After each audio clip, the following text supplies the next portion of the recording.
The Great Pyramid, one of the most studied ancient riddles on Earth. There were tens of thousands of people here building the pyramids. Where's their settlement? 6 million tons of stone, shaped and transported over 30 years, to build an eternal tomb with a sacred purpose. There is a machine underneath the most photographed monument on Earth. In March of 2025, 4 satellites looked straight through half a mile of solid rock beneath the pyramid of Khafre and returned something that should not exist. Chambers descending 2,000 feet, 8 vertical shafts, halls large enough to swallow a stadium. They have discovered that there are enormous structures underneath the Great Pyramid that go kilometers deep into the earth with coils. Within 72 hours, one of the most powerful men in Egyptology buried it, calling it fake before a single outside scientist could check the work. The researchers who found it say the pyramids you see are nothing more than a lid. What lies beneath Giza has a date now, a depth, and someone determined to keep the rest sealed. The monument that was never finished. 3 shapes have stood over the Egyptian desert for 4,500 years. Millions of people have stood beneath them. Almost none ever stopped to ask what was underneath their feet. The second of those 3 shapes is the Pyramid of Khafre, built for a pharaoh who ruled Egypt around 2558 BCE. It rises 136 meters into the sky, its base stretching over 200 meters on each side, cut at an angle so exact that modern engineers still can't fully explain how it was done without the tools we have today. Inside that mountain of stone sits a room that should have held everything a king owned. Instead, it held nothing. The coffin was found with its lid already pushed aside. No body, no gold, no jewels, no writing on the walls to name the man this pyramid was built for, while almost every other tomb from this era is covered floor to ceiling in exactly that kind of writing. There were no signs of a break-in, no forced entry, no damaged seals from thieves. The chamber was found exactly as it was left, bare and untouched, which means nothing was stolen from that room because nothing was ever placed there. The tomb wasn't robbed, it was built empty, a decoy dressed up to look like a king's resting place, while the real reason for raising this mountain of stone was hidden somewhere else entirely. In 1968, the physicist Luis Alvarez, a Nobel laureate, brought some of the most advanced scientific equipment on Earth to Giza. He used cosmic ray particles called muons to scan straight through solid rock, the same way a doctor uses an X-ray to see inside a body, hunting for hidden chambers beneath the pyramid. He found nothing, not one signal. For decades, that silence was treated as proof there was nothing left to find. But an instrument finding nothing does not mean there is nothing there. It only means the technology of 1968 wasn't strong enough to see that deep. The pyramid held its secret for another 57 years after Alvarez packed up and left.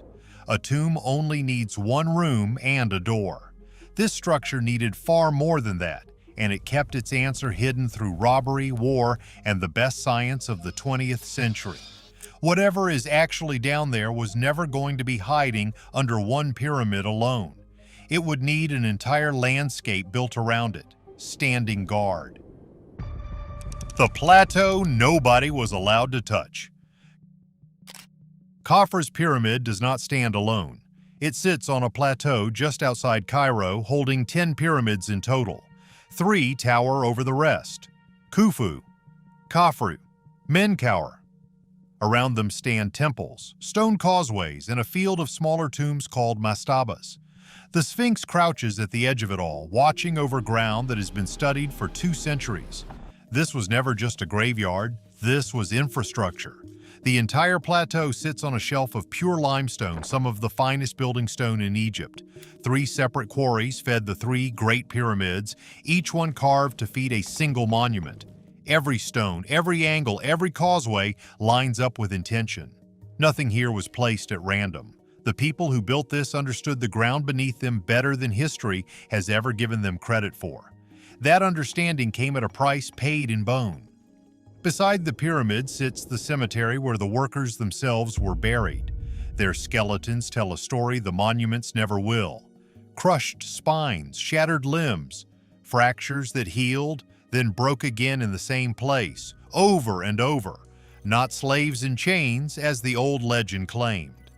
Paid laborers, ordinary men doing extraordinary work, but their bodies were ground down all the same, and their names were never carved into anything that lasted. Nobody has ever dug up this plateau with the specific goal of counting how many of them died building it.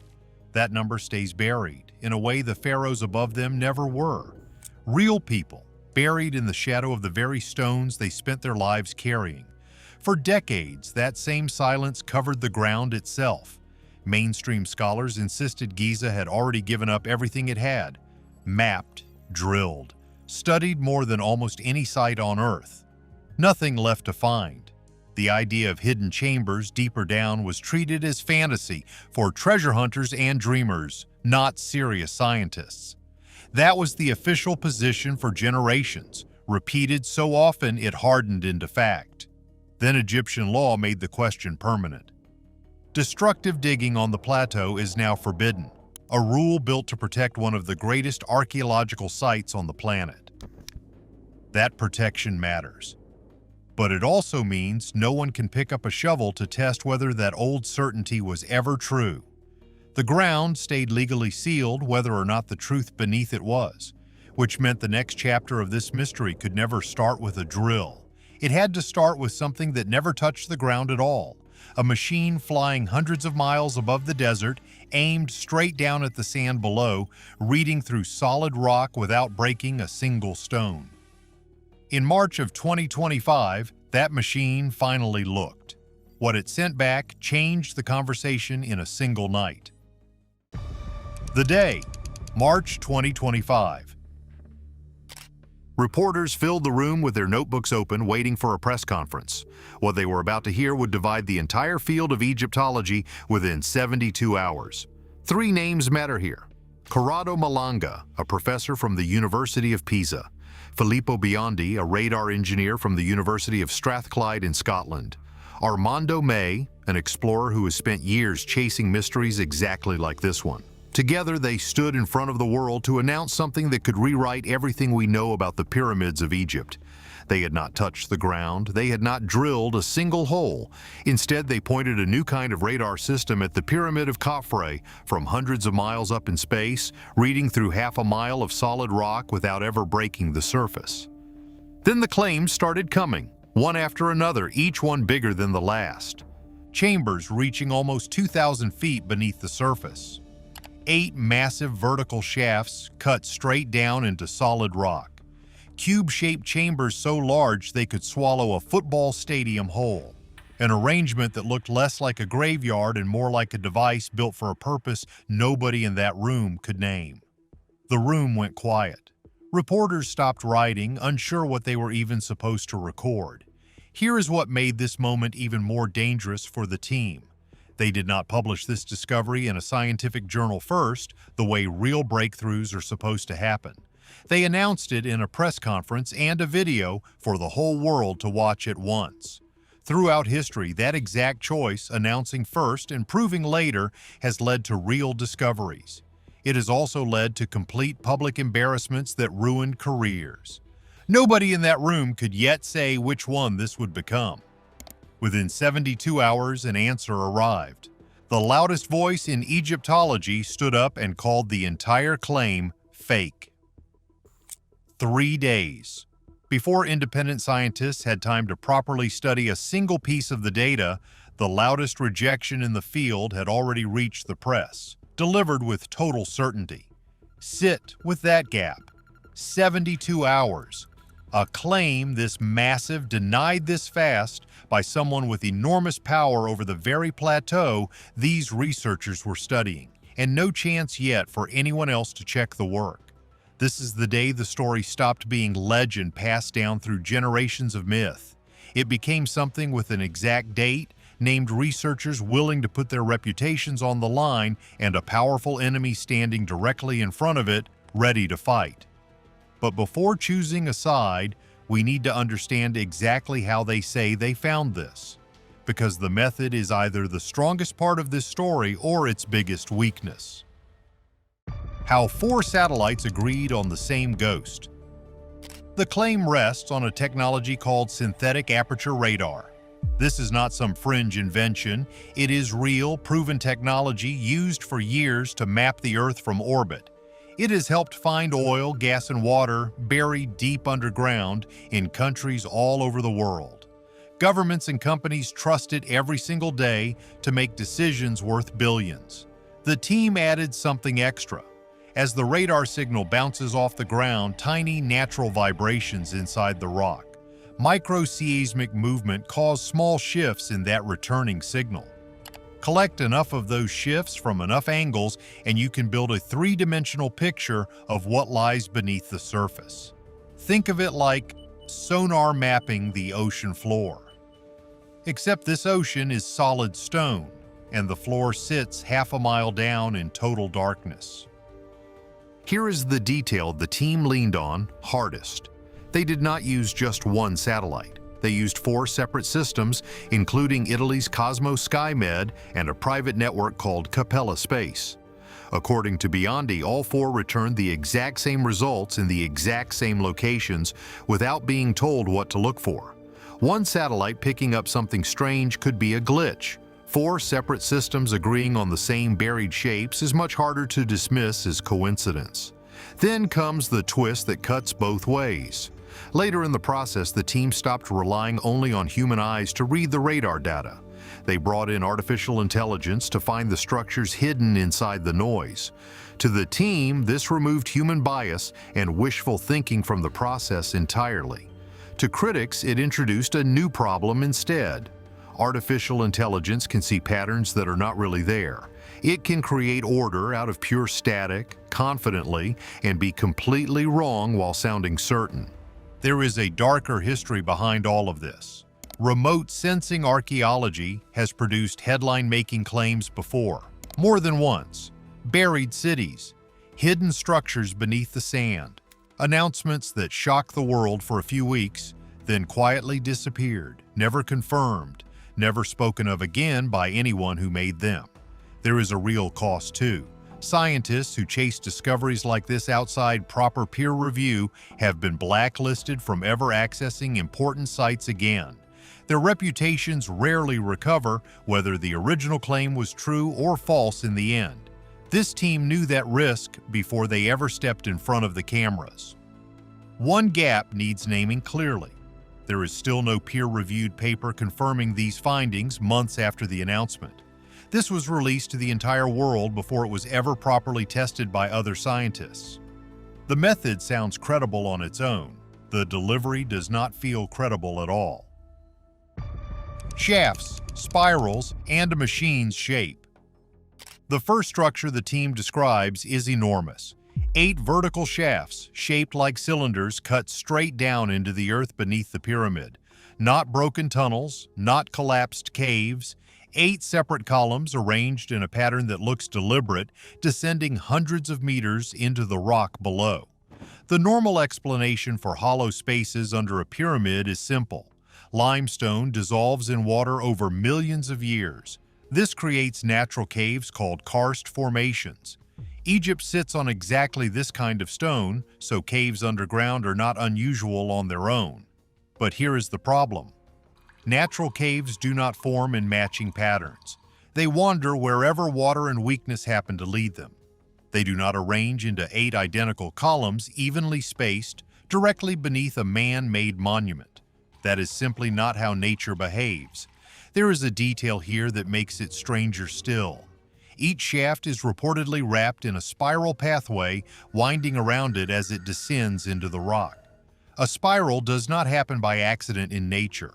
A spiral takes a mind to design it, on purpose, with intention.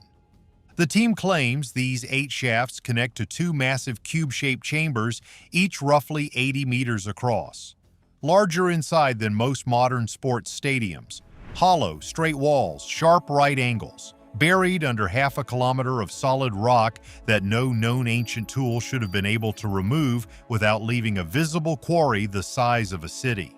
A hollow cube with flat walls and perfect corners does not occur naturally inside limestone.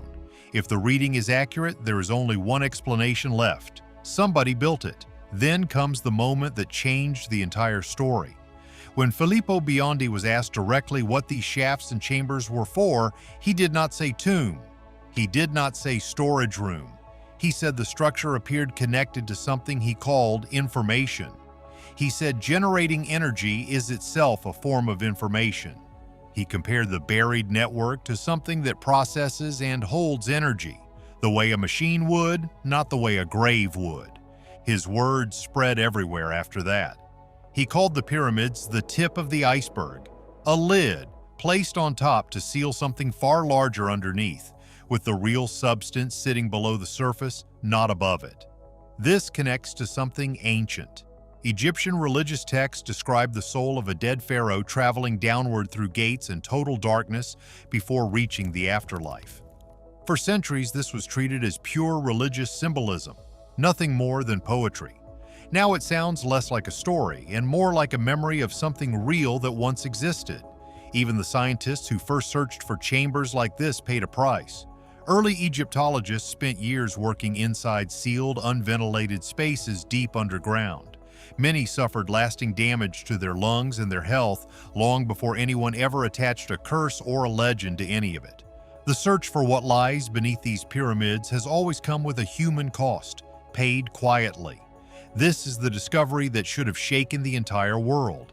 Instead, within days, it stood face to face with the one man powerful enough to try and end it completely. The man who said no. His name is Zahi Hawass. He is the former Egyptian Minister of State for Antiquities. He has led excavations across Giza for decades, longer than most of the researchers involved in this discovery have been alive. He is, without question, one of the most powerful gatekeepers in the entire field of Egyptology. When this discovery went public, Hawass did not stay quiet for long. He said the team never had permission to work on or around the second pyramid at all. He said their radar method was never properly validated by established science. He said the exact details they claimed to see could never have actually been detected using that kind of technology, no matter how advanced it seemed. Then he reached for the harshest words available to him. He called the entire announcement fake news in plain, blunt language, leaving no room for doubt about where he stood. Some of his criticism holds real weight.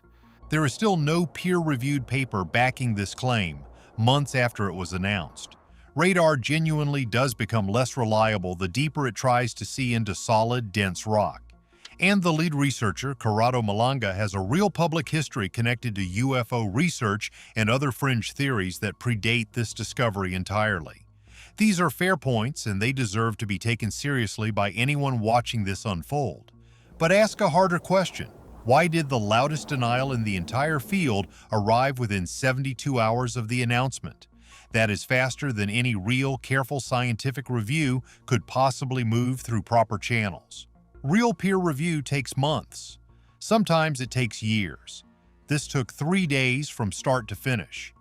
Here is the uncomfortable truth underneath all of it. The man declaring this discovery impossible to prove is also one of the very few people alive with the actual power to grant the access needed to prove it true or false once and for all.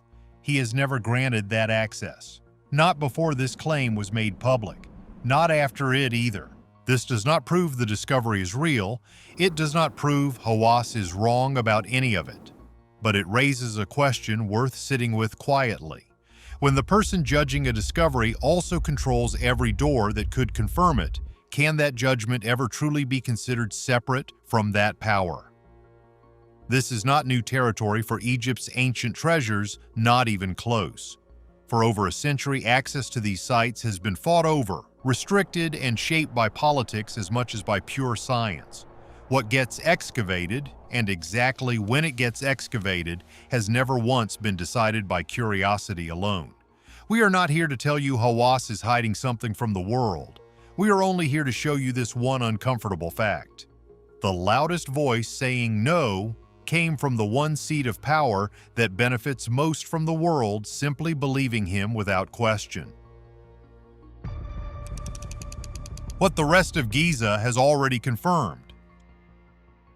Strip away everything the Italian team claimed, the disputed cubes, the 8 shafts, every controversial detail from that press conference. What remains is a decade of real, peer-reviewed science that has never needed any of it. In 2017, a research project called Scan Pyramids used a technology called muon tomography to scan the Great Pyramid of Khufu from the inside out. Muons are tiny particles that fall from space constantly, and scientists can track how they pass through solid stone with precision. This scan found a real, genuine void above the Grand Gallery, exactly where no one expected one. It was published in the journal Nature. It was accepted by the entire field without dispute. Here is something worth knowing. When this 2017 discovery was first announced, some scientists in the field attacked it too, before it was even properly confirmed. The exact same pattern of resistance happened back then, and that discovery turned out to be completely real. In 2023, the same scanning method confirmed a 30-foot corridor hidden behind the north face of Khufu's pyramid, sitting there unseen for thousands of years. Peer-reviewed, confirmed, undisputed by anyone in the field. In 2024, archaeologists scanning near the Western Cemetery beside the Great Pyramid found an L-shaped anomaly, buried just a few feet underground. The lead researcher on that project stated plainly that shapes like this cannot form naturally on their own. Something made it. In 2025, a German and Egyptian research team confirmed 2 hidden air-filled voids behind the polished granite face of the Menkaure Pyramid, the smallest of the 3 Great Pyramids. This is documented, permanent, official scientific record, not a claim shouted from a press conference. Here's something almost nobody talks about, and it should unsettle you. We cannot actually date solid stone directly. Every age ever assigned to these pyramids comes from organic material found near the stone, never the stone itself. The entire 4,500-year timeline the world has agreed to trust is, at its core, an educated guess dressed up as certainty. Look at the pattern building here piece by piece. Voids above hidden chambers, corridors behind sealed faces, shapes that cannot occur naturally, found again and again by completely different teams using completely different methods across an entire decade of searching. This is not one team's theory. This is a pattern confirmed by real science, independent of anyone's agenda. The ground beneath Giza has never once come back solid. The machine, if it exists, has not moved. It cannot move. It is still down there right now, sealed under half a mile of rock and a law that forbids anyone from reaching it. The only thing standing between the world and an answer is permission nobody has been willing to give.